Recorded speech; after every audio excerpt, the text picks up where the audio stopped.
I was alone in the morgue, finishing charts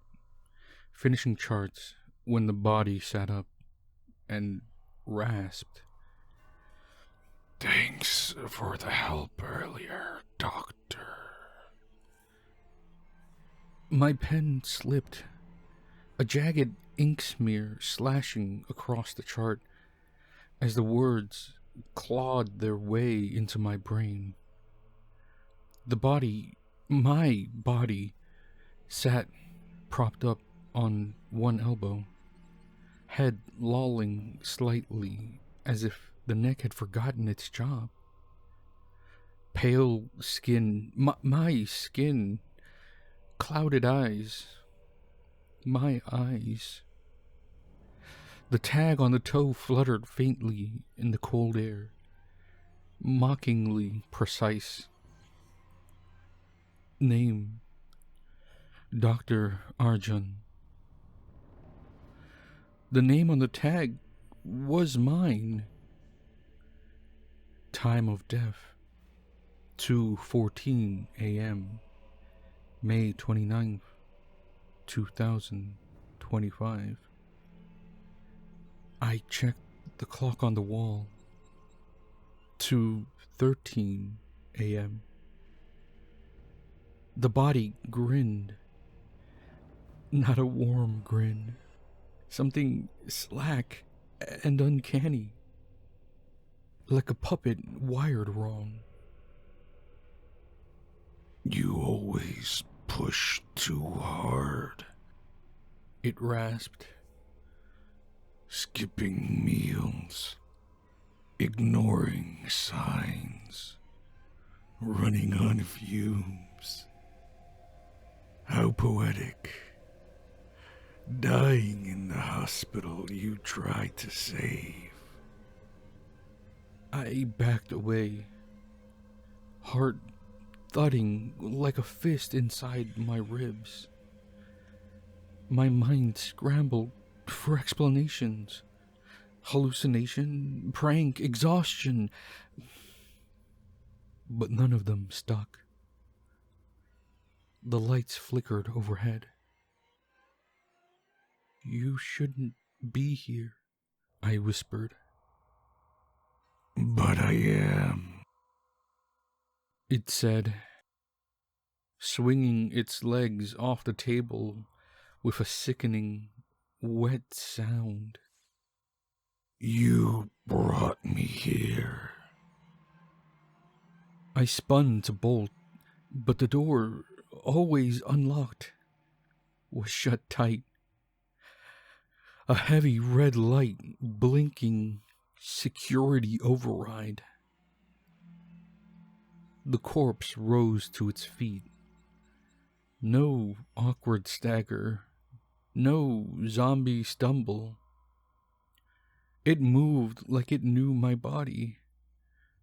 Because it did. You saved everyone else. Never saved yourself. You're not real. I'm real enough.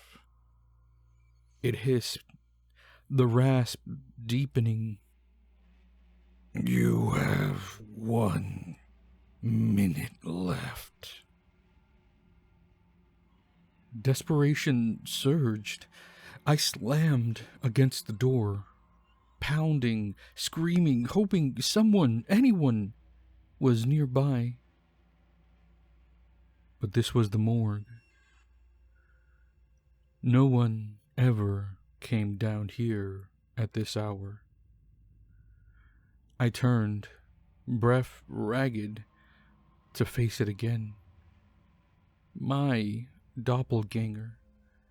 More me than I was in that moment.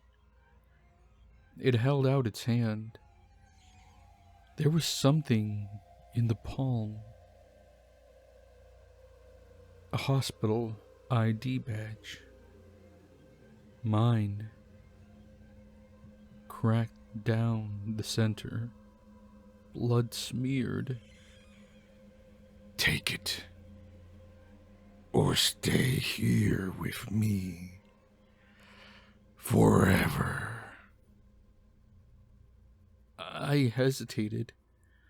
Then 2:14 a.m. The lights shut off. When they came back on, I was lying on the cold metal table, chest heaving, alone. The badge was in my hand.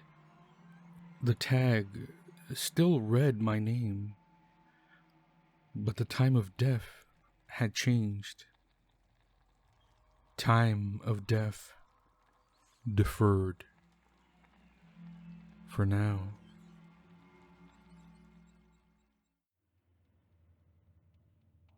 I first saw her in the fractured mirror of my grandmother's vanity. Her face a waxen echo of mine. Almost right. The curve of her smile dripped like candle tallow, yet always a breath too slow. Fingers lingering where mine retreated, as if tasting the air I'd touched. Nightmares became her language. She'd coil in the periphery, a smudge of wrongness against the wallpaper's faded roses. I'd wake to whispers that weren't voices, but the sound of roots splitting soil. Her breath against my neck, damp, moss thick. My reflection began to ripen. In shop windows, her skin bled a jaundiced gold. Her teeth crowded like crooked headstones. "She's coming closer," I told the therapist, whose nod was a metronome counting down my sanity. His office reeked of camphor and false calm. "Doppelgangers are myth," he said, as if naming a thing could unknot its truth. That evening, I found a clump of my hair in the sink, black and glistening. Hers, in the mirror, had thickened, lush as mildew. She seeped into my world.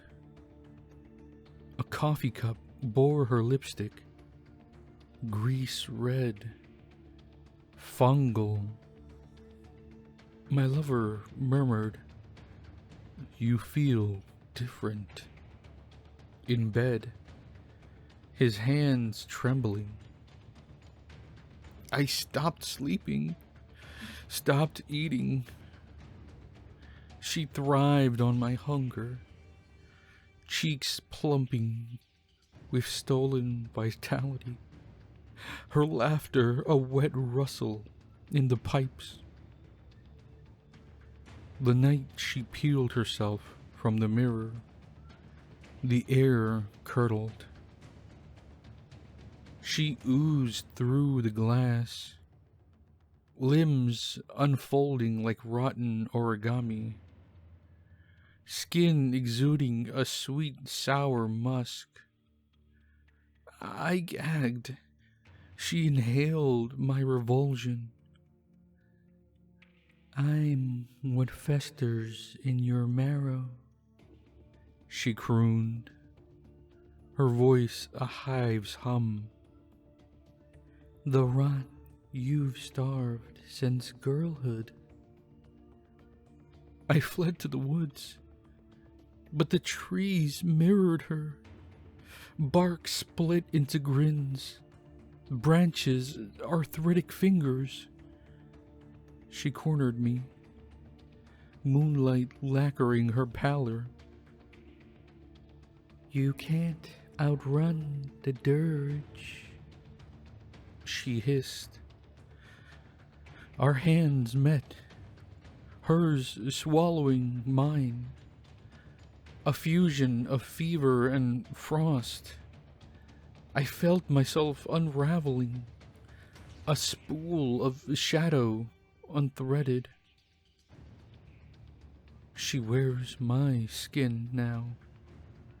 I watch from the glass as she kisses my lover with a tongue like a leech, as she devours my life in wet, grinning chunks. My face blooms on her, radiant as a corpse flower. They don't notice the way her pupils swallow the light whole, how her shadow crawls independent of her body, a slick liquid thing that pools beneath the bed, whispering. Sometimes she presses against the mirror, her breath fogging my prison. Soon, she mouths, you'll forget which one of us was first. Her teeth are my teeth, sharpened. I'm forgetting already. The glass grows colder. Day 1. Doris was glad to be home at last. It had been a busy morning of yard sales, antique stores, flea markets, and finally, the strangest curio shop she had ever stepped foot in. But, exhausted though she was, it wasn't the cause for her elation to be home. Rather, her mind was on her single purchase of the day. After stepping in from the outside, she made straight for the living room and placed the package that she was carrying down on the end table next to her recliner. Doris took a seat and lifted the lid of the box. She removed all of the pieces of tissue paper that packed it, folded those into neat little squares, and placed them in a tidy stack on the table. Then, very gingerly, with both hands, she removed the mirror from the box. It was only the beginning of the month, and she spent her month's budget on it. But what did that matter? When she caught sight of her reflection in it while there at that shop, she knew, hell or high water, she had to have it. No, to Doris, it was well worth the cost. Besides, she wasn't a little girl anymore. It was her money after all, and she'd spend it however she damn well pleased. Doris removed the soft black velvet cloth covering the oval-shaped mirror. At first glance, its polished cherrywood frame looked rather austere. But upon closer inspection, if one were to look very closely, strange symbols could be seen etched into the wood. However, Doris didn't care about the frame, and paid no attention to the odd runes and hieroglyphs that were found thereon. She cared only about that reflection, that beautiful reflection. She smiled at herself and admired her beaming, pearly white teeth. She ran her fingers through her hair and watched herself curl her full, raven black locks between her fingers. She stared deeply into her emerald green eyes, which seemed to gleam with far more intensity than all the world's jewels. She watched as tears began to well in those stunning eyes of hers. The rest of the day, she ate nothing and drank only 1 cup of hot tea. She wouldn't have even had the tea if it hadn't been an excuse to look at the beauty of her hands and her delicate fingers reflected in her new, wonderful mirror. In time, she could no longer fight off sleep. Too tired now to go to bed, she placed her mirror down on the end table next to her, lowered her head, and fell asleep in the chair. Day 2. Doris dreamed of her mirror all night. The dreams were so vivid that when she awoke, she wondered if everything hadn't been a dream. If everything hadn't been a dream. She sighed, both in contentment and relief, when she looked and still saw it beside her, there on the table. Then an idea came to her, inspired by one of her dreams. She went into her bedroom and took her makeup kit from her vanity. After wiping a thin layer of dust from it, she promptly returned to the front room.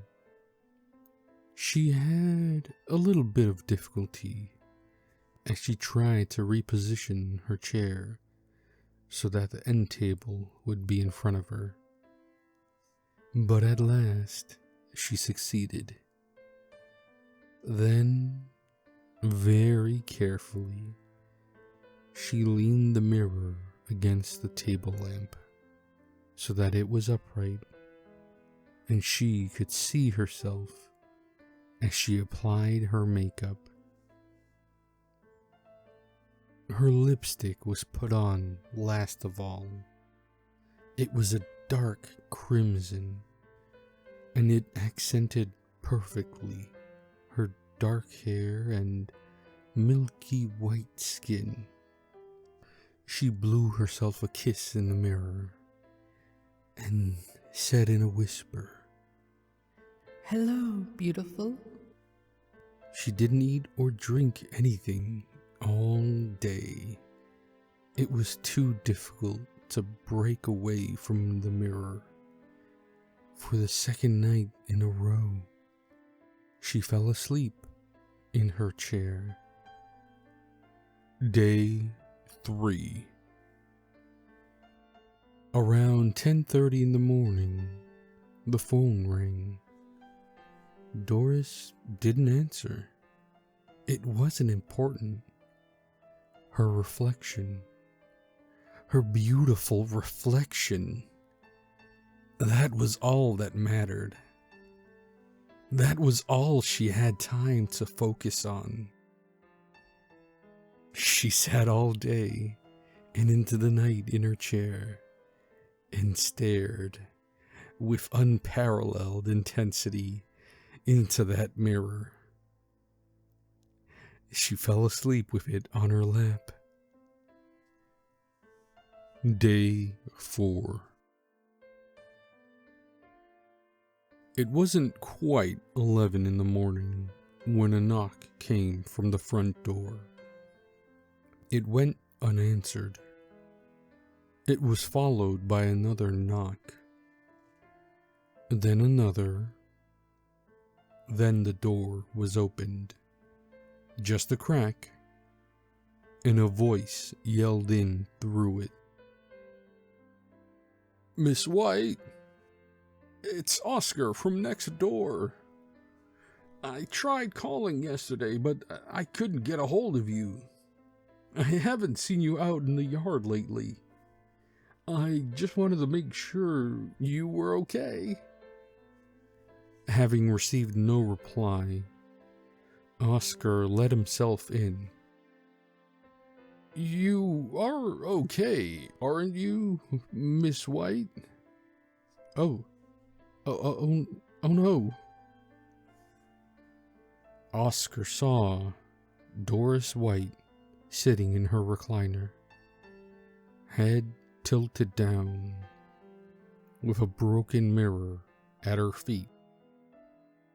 He could tell from where he stood that she was not breathing. Doris White died in her sleep at the age of 84. She died as so many before her, and as so many shall after her, lost in the reflections of the past. 21 steps. That's how many steps there were from the bottom to the top. No more, no less. I know the number exactly, because Mother always made sure I tiptoed down the stairs gently. She told me that the monster in the cupboard below might hear me if I was too loud.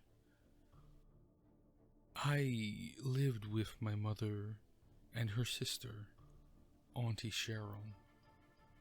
Our family isn't big. It was just us. They always told me that a family of 3 is a perfect size. And it rang true in our actions. We did everything together. We had a movie night every week. We were a true and happy family. At least, that was before Mother got sick. When I was 6, I remember Mother and Auntie Cheryl having a huge argument. I don't know what it was about, but I remember sitting at the top of the stairs, hearing them screaming at each other. This was before the quiet footsteps rule. Yet, even so, I still tread down the stairs lightly. I didn't want them to hear me, but I wanted to hear them. I heard something about Dad. He died when I was a baby. I heard something about Auntie Cheryl sleeping. I couldn't understand what was going on. The shouting was so loud that it became white noise. Deciphering exact words wasn't possible. It was the same day that Mother got sick. I always thought that the fighting with her sister is what caused it. Everyone deserves love from their family. Ever since that fight, she was practically bedridden. She would get up to go toilet, but besides that, she relied on me for everything. I had to stay upstairs that whole weekend. Auntie Cheryl never came up once to check on us. I hated her for it at first, but Mother reminded me that this was not my fight. I still had a loving auntie, and I shouldn't let their fight affect how I see her. I didn't go downstairs at all until Sunday afternoon, when Auntie Cheryl arrived home in a wheelchair. She had gotten into an accident and broken both of her legs. She told me the fight had been playing on her and left her distracted, and that it was the final time she would let something get to her head. She seemed surprisingly okay for someone who had just lost the ability to walk. But Auntie Cheryl was always a jolly person. That same day, 2 rules were introduced to the household. First, I could no longer have friends over. Having a sick mother meant that she needed rest, not 2 kids running around the house. Second, I had to walk slowly down the stairs. She really drove it into me. Auntie Cheryl agreed too. The monsters would get me if I were too loud on the stairs. 3 years of this went by, always being quiet on the stairs, never having friends round the house. Auntie Cheryl and Mother never spoke to each other, not even once. One was stuck downstairs in their wheelchair, the other stuck upstairs in their bed. I never knew for sure whether their lack of mobility drove them apart, or whether they refused to talk after the fight. I found it best not to think about it. It became the new normal for me. I always had someone to talk to, whichever room I was in. It just depended on which floor I was on. Every day, it would take me a whole minute to get up or down the stairs. I had to make sure that not so much as a creak came from those floorboards, for fear of the monster hearing me. I'd always count the steps, one at a time. 21 steps. The number, of course, never changed, but it distracted me from the horrors below the stairs. I always tried to get Mother and Auntie Cheryl to talk, especially on Christmas. The most I ever got was for one of them to shout, "Hello," to the other. There was no response. It made me sad, but I was still grateful to have such a loving household. I loved them both, and they loved me back. They cared for me, and I cared for them, where I could. I remember one night, slowly going down the stairs in the middle of the night to get a glass of water. Mother was sleeping. As soon as I opened the kitchen door, I heard a loud bang coming from the living room. I thought it was the monster at first, before realizing it must be Auntie Cheryl still awake. I walked into the living room through the darkness, and I saw a shadowy figure standing in the middle of the room. I froze in fear. It was much taller than I was. I knew that it must be the monster. It seemed to look at me quickly as I reached for the light switch. It was not there once the darkness had left. I had scared it off. On the floor, however, in its place, was Auntie Cheryl. She had fallen. I cried to her, terrified that the monster had tried to get her. "If I wasn't here, he would have taken you," I cried.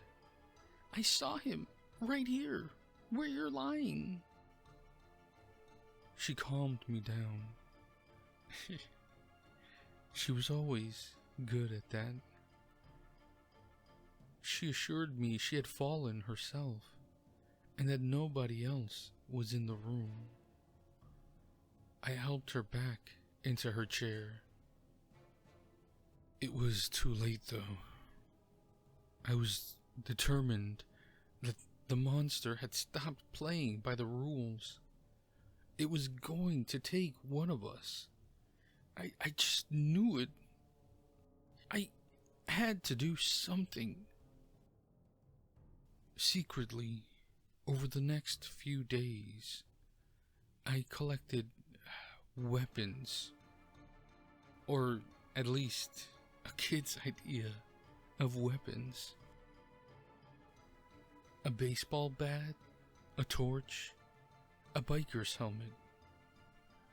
Everything I thought I would need to kill this monster. At 2 a.m., when I knew Mother and Auntie Cheryl would both be sleeping, I snuck downstairs. Slowly, slowly, slowly. One step at a time. All the way to 21. Once downstairs, I looked at the cupboard under the stairs. It was taller than me. It hadn't been opened in years.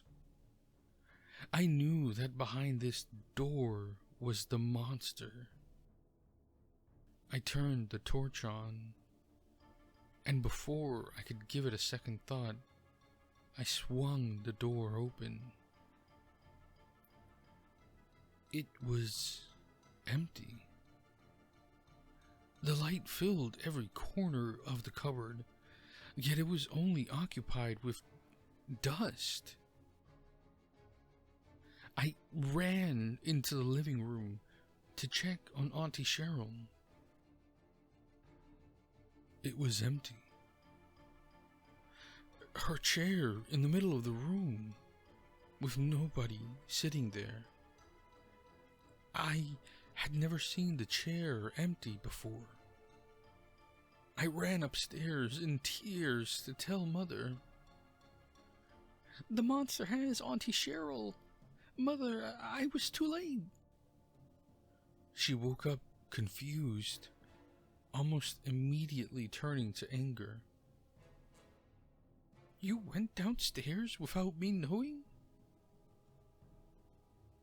"What do you mean?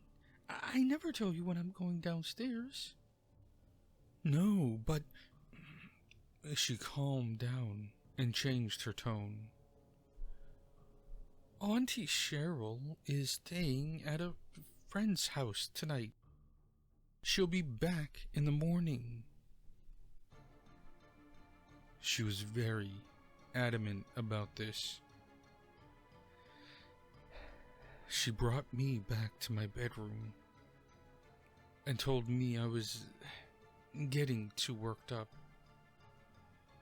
She kissed me on the forehead and said goodnight. I knew she was lying, but I didn't know why. I was terrified. I thought the monster had somehow possessed Mother. I secretly called the police once I was sure Mother was asleep. I told them that my Auntie Cheryl was missing and that I think a monster had gotten her. They were confused, of course, but they knocked on the door half an hour later for questioning. Mother was absolutely furious at me. She told me not to answer the door, that the monster would get me. I followed my gut instinct and disobeyed. The police questioned my mother and I. They seemed concerned when I told them about the monster. I thought perhaps they had dealt with it before. Instead, they took me away from Mother. They told me it would just be for a few nights whilst they investigate. Mother is sick. She can't be left alone, especially not when the monster is here. It already got Auntie Cheryl. But they did it anyway. They insisted that Mother would be taken care of if she needed care. I felt terrible. Mother was all alone, and it was my fault. I shouldn't have gotten the police involved. I had caused all of this. I never saw Auntie Cheryl again, but the police did find her body. It was in a lake nearby to our house.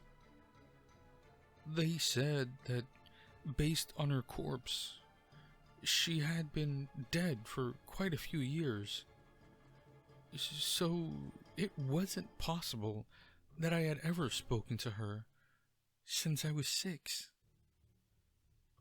They also asked me if I knew anything about the trap door leading from the living room to Mother's bedroom.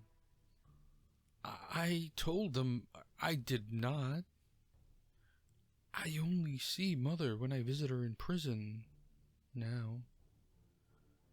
I live alone at my own place. At night, I still walk down the stairs quietly to be sure the monster never gets me.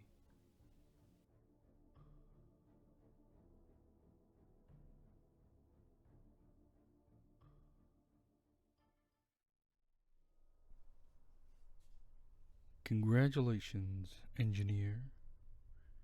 You've been selected to join Deepwater Horizon Gamma, an offshore rig far beyond the sight of land. This is your official rule book. Read carefully. Obey. Failure to follow these rules will result in your termination, one way or another. 1.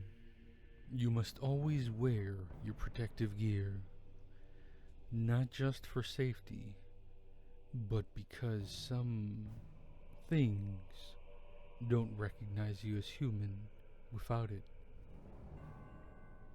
2. If the emergency siren blares 3 times, it means a fire. If it blares twice, it means a gas leak. If it blares once and stops, go to your room, lock the door, and do not respond to any sounds, no matter what you hear. 3. The rig crew is composed of exactly 32 people. If at any time you count 33, do not react. Avoid the extra person and never make eye contact. 4. The ocean at night is not your friend. If you hear something knocking against the rig from below, report to the supervisor, but do not look over the edge. They don't like being watched. 5. If the intercom crackles with static, leave the room immediately. You don't want to hear what it has to say. 6. There is a red toolbox in the supply room that none of us use. If you see it open, shut it immediately and inform your supervisor. If you see something moving inside, you never saw it. 7. At 3:13 a.m., the lights flicker for exactly 7 seconds. If they flicker longer, do not move. Do not breathe loudly. Something is passing by. 8. If you wake up to the sound of someone crying outside your cabin, stay in bed. That's not one of us. If the crying turns to laughter, cover your ears and pray. 9. Never go near the southwest platform after midnight. The last guy who did is still screaming, even though he was declared missing 3 months ago. 10. If a crew member dies, we will hold a funeral and drop them into the sea. If you see someone walking around after their funeral, do not interact. If they talk to you, pretend you don't hear them. 11. Sometimes you may hear a second intercom voice giving orders that contradict the real one. If you listen to it, you won't be here tomorrow. 12. The company sends supply boats every 2 weeks. If a boat arrives on any other day, do not approach it. Do not let the people on board step foot on the rig. They are not here to help us. 13. The oil we extract is darker than normal crude, thicker, smells off. If you ever see it move on its own, leave the site immediately. Do not return until your shift leader confirms it has settled. 14. If you hear your own voice calling you from somewhere on the rig, do not investigate. That's not you. And if you see what's mimicking you, it's already too late. 15. Your contract states 1 year employment. However, some of the crew have been here for decades. They don't remember signing extensions. If you see someone who looks just like you working here long after you leave, don't say a word.